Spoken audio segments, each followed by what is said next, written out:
Coucou tout le monde, bienvenue sur Honore, Incarne et Rayonne ton âme, la chaîne qui t'aide à écouter ta petite voix intérieure pour apprendre à affirmer ta place, reprendre ton pouvoir et diffuser le rayonnement de ton âme avec sérénité dans ce monde qui est de plus en plus intense, incertain, voire même fou. Cette vidéo s'adresse à toi si tu es une personne sensible, créative, intuitive et qui désire pouvoir rayonner encore plus cette énergie. Ou tu es dans une période où tu doutes, tu traverses des moments compliqués, tu as l'impression que le chaos s'invite à toi et que tu as l'impression que quelque chose ne tourne pas en rond, que tu as beau chercher les réponses à l'extérieur, que tu ne les trouves pas, alors ces vidéos pourront peut-être t'aider. Je m'appelle Marie Ménard, je suis profiler spécialisée en épanouissement et à la réussite de tes objectifs, que ce soit en business, dans ta carrière ou dans tout ce que tu as envie de réaliser, mais qui va aller chercher un peu de défis, de challenges, d'obstacles, qui fait que peut-être que ta petite voix de la peur ou du doute pourrait t'empêcher de les réaliser. Sache que tu as toutes les capacités pour réaliser les rêves les plus fous. Il suffit juste de suivre une structure et une méthodologie pour y arriver. Grâce à ma méthodologie Maya Tunaya, je t'aide à retrouver de la clarté et de la fluidité pour pouvoir atteindre ses objectifs et en même temps en ayant le smile, la paix et que tout soit fluide. Aujourd'hui, nous allons explorer une de mes méthodes que j'aime utiliser qui est la météo cosmique. Qu'est-ce que c'est que la météo cosmique?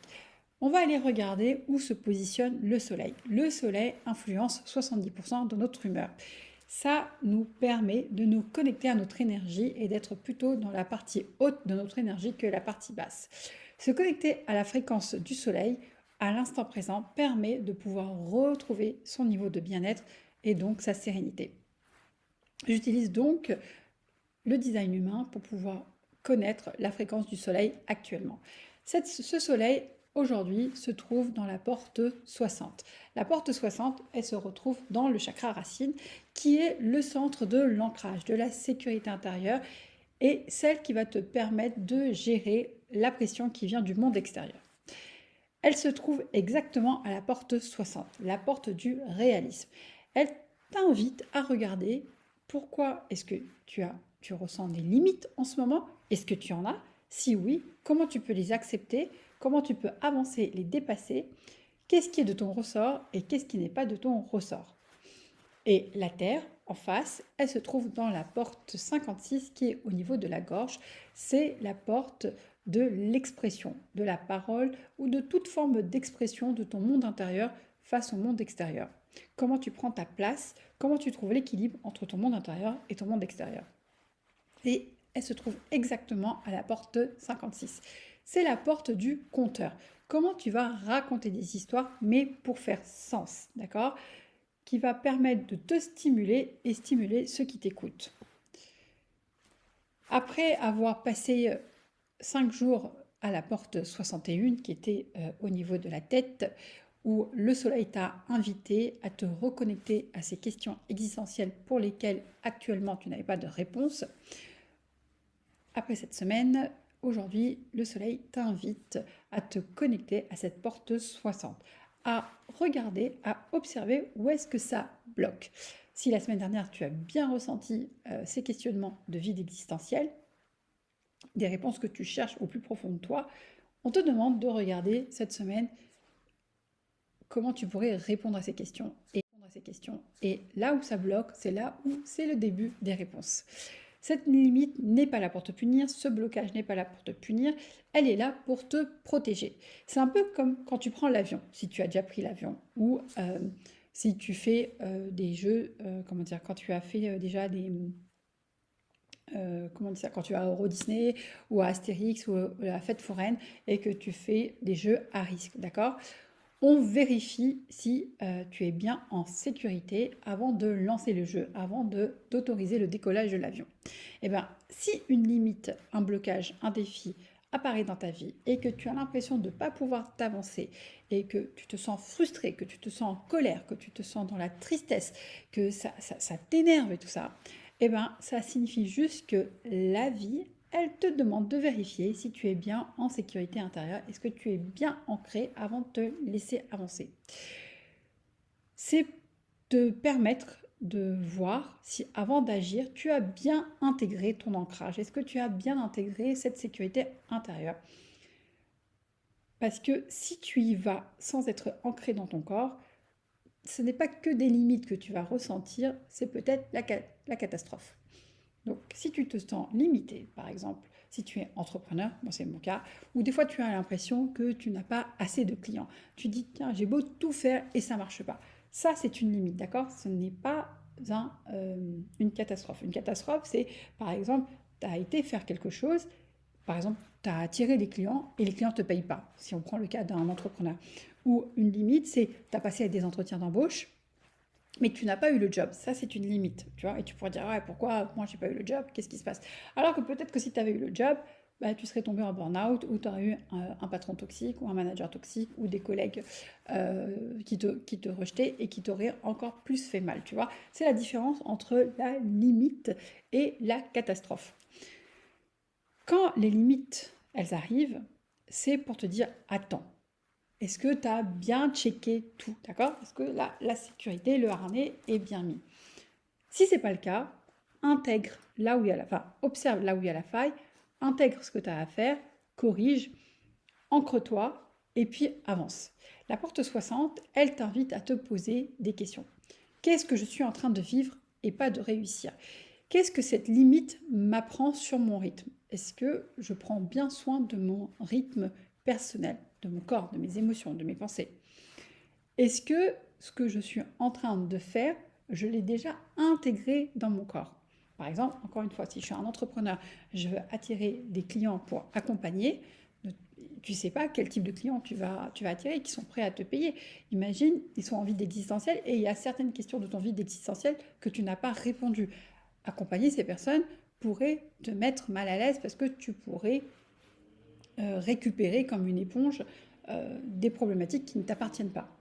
Ou par exemple, tu es un individu en particulier et je ne sais pas, tu es parti en soirée, il y avait une personne qui te plaisait et puis ça s'est pas fait. Mais peut-être que juste avant, tu as demandé que tu avais envie de rencontrer des personnes qui te respectent, qui vont t'écouter, qui seront présents. Et peut-être que cette personne, elle t'a fait faux bon, elle t'a pas répondu. Mais c'est peut-être pas une limite. Peut-être que c'est ce que tu as demandé et que tu ne reçois pas. Ou pour attirer cette personne, est-ce que toi-même déjà tu te respectes? Est-ce que tu sais te poser tes limites, tu vois? Voilà, c'est des exemples que je te donne pour comprendre un peu quel type de limites tu pourrais recevoir dans des exemples un peu précis. Mais il peut y en avoir plein d'autres. D'ailleurs, n'hésite pas à poster en commentaire pour savoir si ce que tu vis est une limite ou plutôt une catastrophe. L'invitation donc de cette porte 60, c'est de laisser les limites te montrer le chemin pour pouvoir te réaligner. Parce que si tu as une limite, ça veut dire qu'une part de toi n'est pas alignée. Et donc, c'est une manière de le retourner dans l'autre sens en disant, ok, qu'est-ce que la limite, elle a à me raconter? La question clé, c'est, vas-tu voir ces limites comme un obstacle et laisser nourrir, entretenir la frustration, la colère, la tristesse, ou vas-tu la voir comme une indication d'un tableau de bord pour te dire que là, réaligne-toi pour pouvoir agir dans la paix, la sérénité et la joie de vivre, d'accord? C'est comme une voiture, tant que tu n'as pas mis la ceinture, ça fait bip bip, bip bip, bip bip, bip bip, tu vois? Alors tu peux rouler, mais c'est très désagréable, alors que, hop, si tu mets la sécurité, la ceinture, ça marche. Moi, par exemple, j'ai une voiture dont je n'ai pas besoin de la clé pour la démarrer, mais la clé doit être présente dans la voiture. Et bien, des fois, la voiture me dit clé non détectée ou je n'arrive pas à éteindre. Des fois, je ne comprends pas, je veux sortir, je n'arrive pas à fermer la porte. Et bien, j'avais juste oublié d'éteindre le moteur. Comme j'avais éteint la radio, bah, le fait de ne pas avoir appuyé sur le bouton, je ne le savais pas et des fois, je me prenais la tête. Non, ce sont des mesures de sécurité pour te dire que là, peut-être, il y a une chose que tu n'as pas faite avant d'avancer. Alors, vérifie, reste en sécurité pour avancer vers tes challenges. Comment tu sais si tu as dépassé cette limite? Eh bien, là, on va aller voir la porte 56 qui est au niveau de la Terre. La mise en récit. Observe comment tu parles de cette limite, d'accord? Si tu racontes ces limites avec colère, avec frustration, avec rancœur, incompréhension ou sentiment d'injustice, ça signifie que tu n'as pas encore compris pourquoi cette limite est apparue dans ta vie. Du coup, ça veut dire que tu résistes, tu luttes, tu refuses d'intégrer la leçon ou tu refuses d'aller combler cette faille pour pouvoir te mettre en sécurité et de rester ancré. Si tu ne peux pas parler de cette limite avec détachement, que tu as du mal à y trouver du sens à cette limite, que tu as vraiment de la rancœur, tu as l'impression que c'est injuste, alors ça veut dire que la limite n'a pas été dépassée.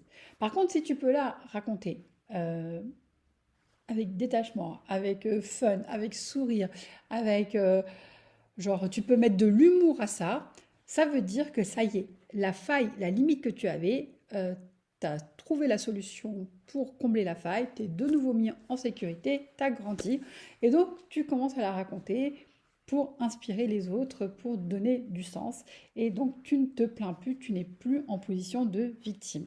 La limite a été dépassée et intégrée par le corps.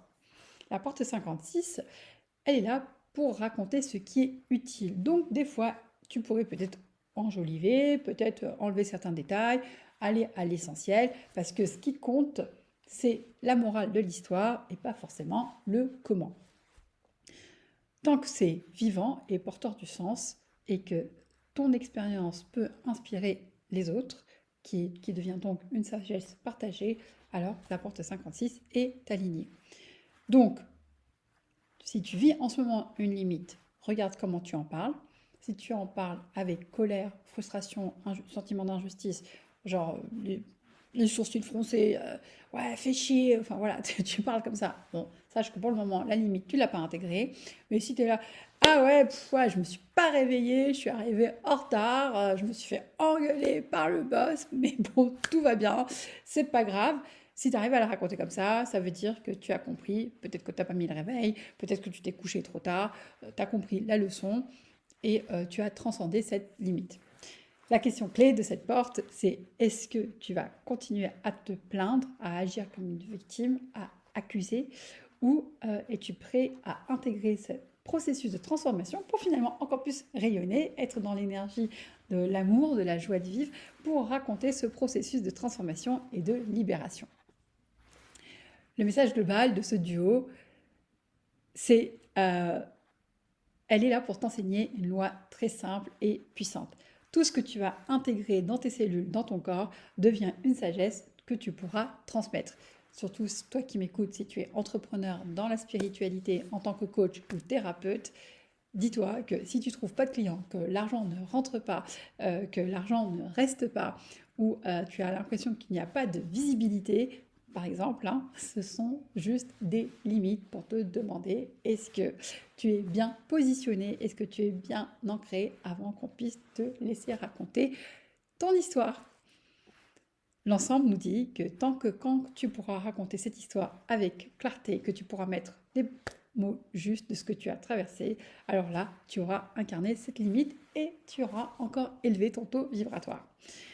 C'est donc une période idéale pour ralentir, comprendre pourquoi certaines limites se répètent, si notamment il y a des limites qui se répètent, intégrer des leçons plutôt que de forcer le passage, transformer l'obstacle, le défi en sagesse et grandir, t'élever vers de nouveaux horizons pour pouvoir être encore plus aligné et attirer des opportunités qui te sont destinées. Côté numérologie, nous sommes toujours en mois 2 dans une année 1. Le 2 te parle d'écoute, de patience, de stabilité et de coopération. Et l'année 1, ce nouveau cycle t'invite à initier de nouveaux cycles. Ce mois t'invite donc à ralentir, à écouter tes ressentis avant d'agir pour pouvoir semer des graines justes et durables. Si l'émotion est trop forte ou confuse, tes pensées aussi sont confuses, n'hésite pas à revenir au corps avec des activités manuelles, du jardinage, du bricolage, du dessin, de la cuisine, de respirer, de faire la respiration en 4 temps ou la respiration en 4, je bloque 6 et je respire 4. Il y a différents types de respiration. N'hésite pas à regarder sur YouTube. De te réancrer en faisant peut-être du yoga, en allant marcher, en allant faire du sport, à revenir dans ta présence de ton corps. Design humain et numérologie délivrent le même message. plus ton monde intérieur est entendu, plus tu deviens inspirant et magnétique. Le mantra de la semaine, je laisse les obstacles m'ouvrir de nouvelles voies. Voilà, c'était tout pour la météo énergétique. Si tu souhaites une guidance personnalisée, le lien est juste en dessous. En attendant, je te dis, prends soin de toi. J'espère que ta voix intérieure prend de plus en plus de place pour te guider pour ce qui est juste et équilibré pour toi. Si tu as aimé, n'hésite pas à liker, même à partager si en ce moment tu vis des limites et que ce qui a été dit, ça résonne